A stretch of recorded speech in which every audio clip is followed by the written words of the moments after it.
नमस्कार। आप सभी को शिवरात्रि के महापर्व की बहुत बहुत बधाइयाँ व शुभकामनाएँ। मित्रों, महेश जी सबसे ऊपर हैं और इनके कुछ ऐसे रहस्य जो आपको जानना बहुत ज़रूरी है। मैंने भी एक वीडियो भी अपलोड करी है कल, जिसमें मैंने कुछ उपाय बताए हैं और ये बताया है कि 8 राशियों की किस प्रकार से किस्मत बदलेगी इस महाशिवरात्रि से। मित्रों, ग्रह गोचर तो अब कहीं ना कहीं पॉजिटिव दिशा में धीरे धीरे जा ही रहे हैं, आगे बढ़ रहे हैं। अगले महीने से और परिवर्तन हो जाएगा और आज से बुध ग्रह का भी परिवर्तन होगा। बहुत सारे लोग ऐसे होंगे जिनके मन में ये इच्छा होगी, ये जानना चाहते हैं कि हमारा आगे का समय कैसा रहेगा। उसके लिए वो लोग कुंडली कंसल्ट कर सकते हैं। परंतु बहुत सारे लोग ऐसे होंगे जो आज अभिषेक नहीं करा पाएंगे। उनकी मनवांछित इच्छा ज़रूर होगी कि रुद्र अभिषेक हो भगवान शिव का, पर किसी के पास समय होगा, किसी के पास नहीं भी होगा। किसी को ब्राह्मण उपलब्ध नहीं हो पा रहे होंगे, इस वजह से नहीं कर पा रहे होंगे। तो आप चिंता ना करें, घर में ही कर सकते हैं। भगवान निकटतम मंदिर में जाके आप वहाँ पर दूध, शहद, घी, जो मैंने उपाय बताए हैं राशियों के लिए, वो प्रीवियस वीडियो में है, उसको आप सुन लीजिएगा। या फिर आप किसी भी सोमवार के दिन या फिर एक अच्छे मुहूर्त में पूजा करा सकते हैं, अभिषेक करा सकते हैं। उसके लिए आप में संपर्क भी कर सकते हैं। मित्रों, आज का जो मेरा विषय है, इसमें मैं आपको जानकारी दूंगा भगवान शिव के 30 ऐसे आश्चर्यचकित कर देने वाले रहस्य जो बहुत कम लोग जानते हैं और जिससे बहुत सारी जो चीज़ें हैं वो आपको पता चलेंगी। बहुत कम तो नहीं, पर ये कह सकता हूँ कि क्योंकि आज की डेट में लोग बहुत बिजी हैं और आध्यात्म की तरफ जो पहले एक भाव देखने को मिलता था, रुचि, उसका अभाव हुआ है। धार्मिकता तो बढ़ गई है, इसमें तो कोई दोहराया नहीं है, पर धर्म कहाँ है ये नहीं जानते लोग। मंदिरों में जाओगे तो बहुत लंबी लंबी कतारें मिल जाएंगी, तो वो धर्म नहीं है, वो धार्मिकता है जो लोग कर रहे हैं, फॉलो कर रहे हैं। पर अपनी सनातन पद्धति को समझना, उसके पीछे, हर देवी देवता के पीछे के रहस्य को जानना, ये एक बड़ी महत्वपूर्ण बात होती है। यहीं से धर्म के प्रति निष्ठा और लगाव पैदा होता है, हमारे पद्धति के प्रति होता है। हमारे सनातन हिंदू धर्म की पद्धति के प्रति जो भाव है वो पता चलता है, तो उसको भी समझना जरूरी है। अब आज भगवान शिव की पूजा तो सभी करेंगे, बहुत से लोग उपवास रखेंगे, कोई अभिषेक करेगा, पर आखिर इसके पीछे के क्या रहस्य हैं, वो ऐसी कौन सी बातें हैं भगवान शिव से जुड़ी हुई 30 जो आप सभी को पता होनी चाहिए। तो उसी विषय में आज मैं चर्चा करूंगा आपसे। मित्रों, भगवान शिव को, पार्वती को, जो उनकी अर्धांगिनी हैं, जिनको महादेव कहा जाता है, भोलेनाथ कहा जाता है, आदिनाथ कहा जाता है, उनके बारे में जो सबसे पहले मैं आपसे बात करना चाहता हूं वो ये है कि आदिनाथ शिव क्यों। आदि का अर्थ होता है प्रारंभ, शुरुआत, इसलिए इनको आदिनाथ कहा जाता है। सर्वप्रथम शिवजी ने ही धरती पर जीवन के प्रचार प्रसार का प्रयास किया था, इसीलिए उन्हें आदिनाथ और आदिदेव के नाम से पुकारा जाता है। दूसरी बात जो मैं करना चाहूँगा वो ये कि उनके अस्त्र और शस्त्र, भगवान शिव का जो धनुष है वो पिनाक है, उनका चक्र भवरेंदु है और सुदर्शन, अस्त्र पशु पातस्त्र और शस्त्र त्रिशूल है।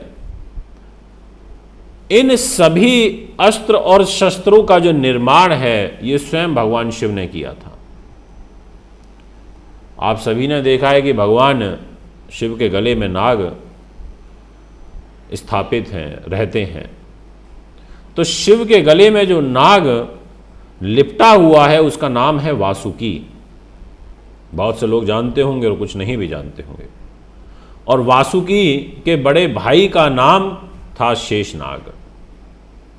चौथा पॉइंट, भगवान शिव की अर्धांगिनी।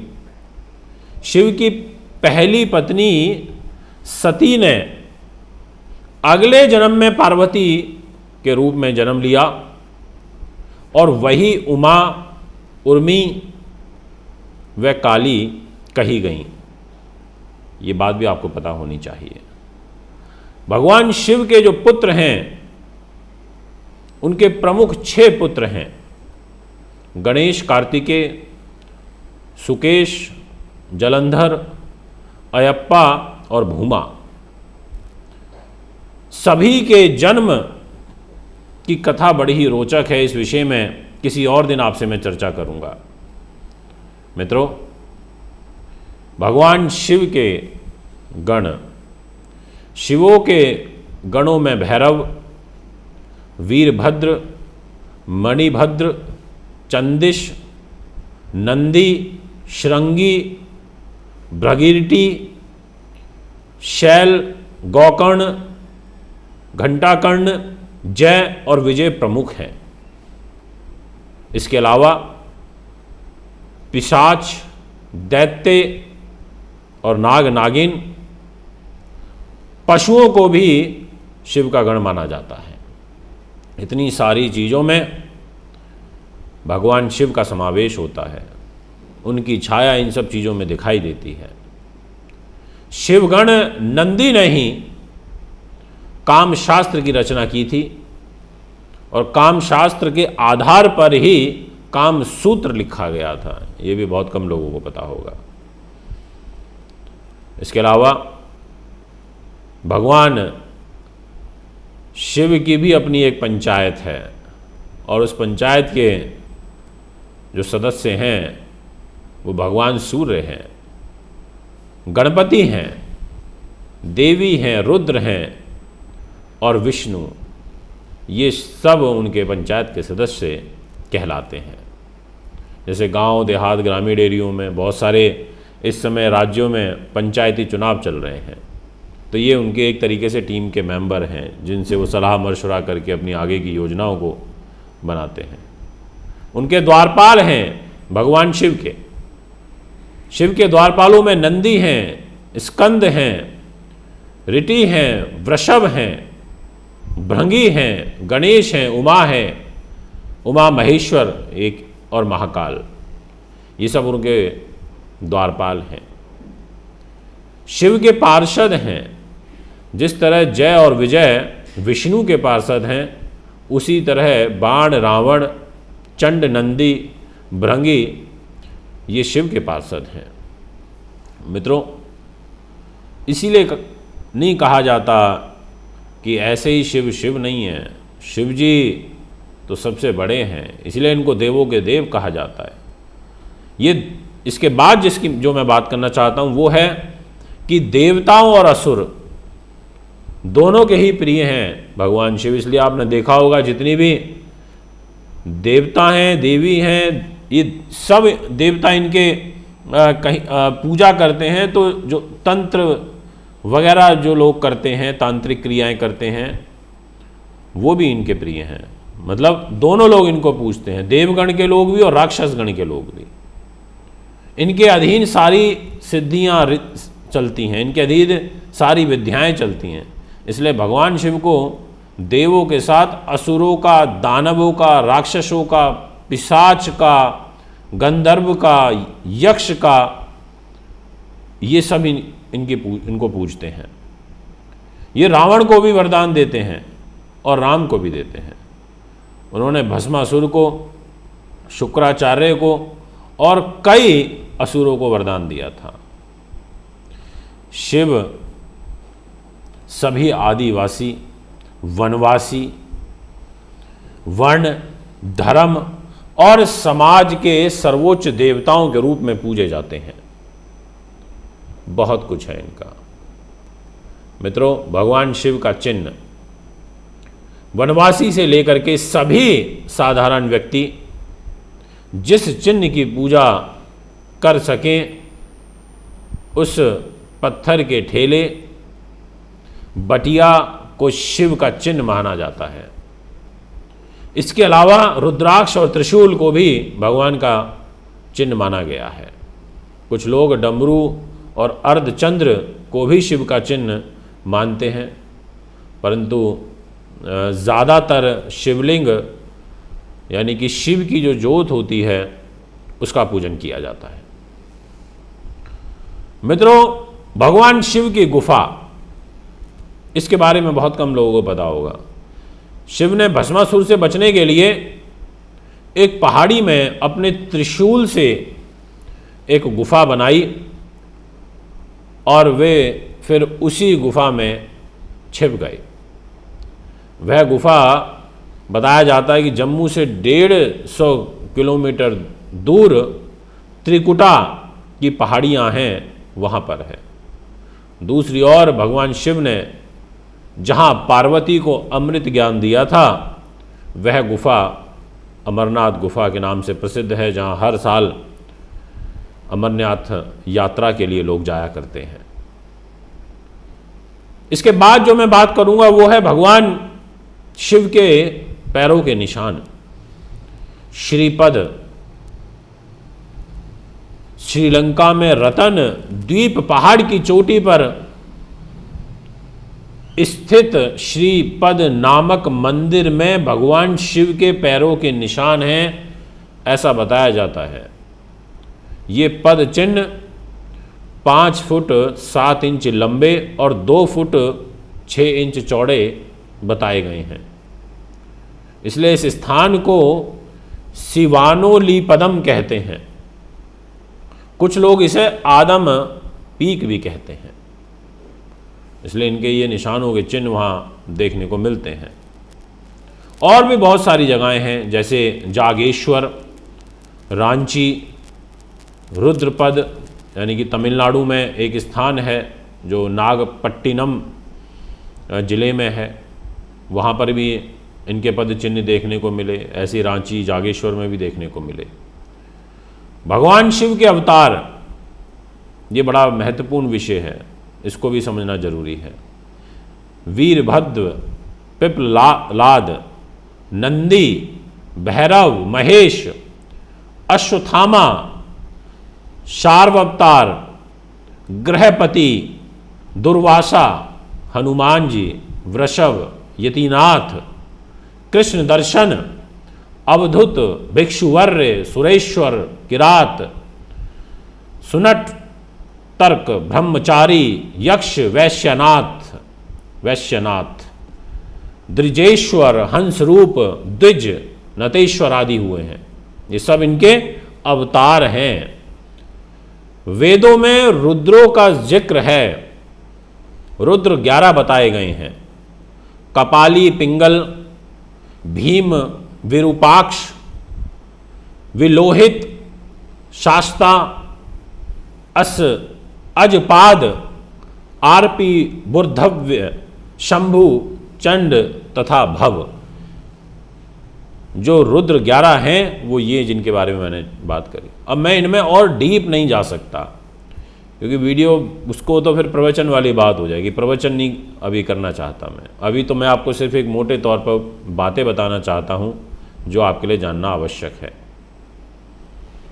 इसके अलावा शिव भक्त कौन है? भगवान शिव के भक्त ब्रह्मा जी हैं, विष्णु हैं और सभी देवी देवताओं सहित भगवान राम और कृष्ण भी भगवान शिव के भक्त हैं।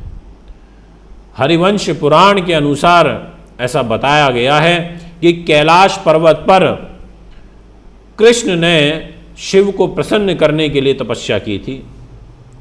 भगवान राम ने रामेश्वरम में शिवलिंग स्थापित कर उनकी पूजा अर्चना को स्वीकार किया था, पूजा अर्चना की थी। बड़ी बात है। शिव ध्यान, शिव की भक्ति हेतु शिव का ध्यान पूजन किया जाता है। शिवलिंग को जो बिल्व पत्र होते हैं चढ़ाकर शिवलिंग के समीप मंत्र जाप ध्यान करने से मोक्ष की प्राप्ति होती है। मार्ग जो होता है मोक्ष का वो तैयार होता है, जरूरी है। पर कोई भी पूजा पद्धति जब की जाती है तो उसको ध्यान, एकाग्रता और कंसंट्रेशन के साथ में किया जाता है। मित्रों, भगवान शिव के सबसे प्रिय दो ही मंत्र हैं, एक तो जो सभी जानते हैं ओम नमः शिवाय, और दूसरा जो महामृत्युंजय का जाप होता है वो बहुत पावरफुल होता है, बहुत शक्तिशाली होता है। भगवान शिव का व्रत और त्योहार ये भी जानना बहुत ज़रूरी है। सोमवार का दिन भोले बाबा का है। प्रदोष और श्रावण मास में शिव व्रत रखे जाते हैं। जब प्रदोष व्रत मैं बताता रहता हूँ आपको, बीच बीच में जब पंचांग बताता हूँ कि आज प्रदोष व्रत रखें, ऐसे शिवरात्रि और महाशिवरात्रि शिव का प्रमुख पर्व होता है। मित्रों, और भी बहुत सारी बातें हैं जो मैं आपसे चर्चा करना चाहता हूँ।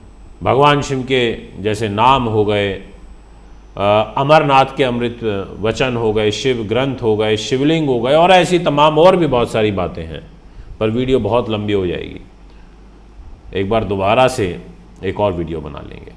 तो ये सब चीज़ें हैं जो आपको पता होनी चाहिए। एक लास्ट में और बता देता हूँ भगवान शिव की महिमा। मित्रों, शिव ने कालकूट नामक विष पिया था जो अमृत मंथन के दौरान निकला था।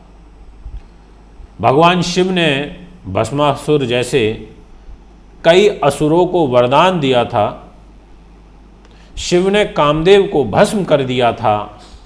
शिव जी ने गणेश और राजा दक्ष के सिर को जोड़ दिया था। भगवान शिव ने ब्रह्मा द्वारा छल किए जाने पर शिव ने ब्रह्मा का 5वां सिर काट दिया था। ऐसे ही जो 4-5 चीज़ें मैंने उनकी महिमा से रिलेटेड बताई, ये भी हैं, और भी बहुत कुछ है। उनकी परंपराएं हैं, शैव परंपरा जिसको कहा जाता है, वो सब भी मैं आपको बताऊंगा। पर अभी आपसे ज़्यादा चाहता हूँ आप सभी के लिए ये पर्व बहुत अच्छा रहे, सुखमय रहे, और किसी दिन एक और वीडियो बना देंगे जिसमें ये भी बताएंगे कि किन किन लोगों ने इस विचारधारा को आगे बढ़ाया, किस प्रकार से भगवान शिव कहीं ना कहीं सभी धर्मों का केंद्र बने। कुछ कुछ झलक देखी जाती है हर धर्म में भगवान शिव की, कुछ इस प्रकार की भी बातें हैं, वो भी आपसे करेंगे। मित्रों, कुंडली बनवाने के लिए, दिखाने के लिए, पूजा पाठ और रत्नों के लिए आप मुझे संपर्क कर सकते हैं। एक बार पुनः आगामी कार्यक्रम में आपके बीच उपस्थित होऊंगा। नमस्कार, बहुत बहुत धन्यवाद। दर्शकों, आप सभी के लिए खुशखबरी। मानवेंद्र रावत जी 16 मार्च लखनऊ, 17 मार्च पटना, 18 मार्च कोलकाता, 19 से 22 मार्च मुंबई में रहेंगे। कुंडली दिखाने, कुंडली बनवाने, पूजा पाठ, वास्तु विजिट के लिए आप हमारे नंबर पर संपर्क करें 9999888609।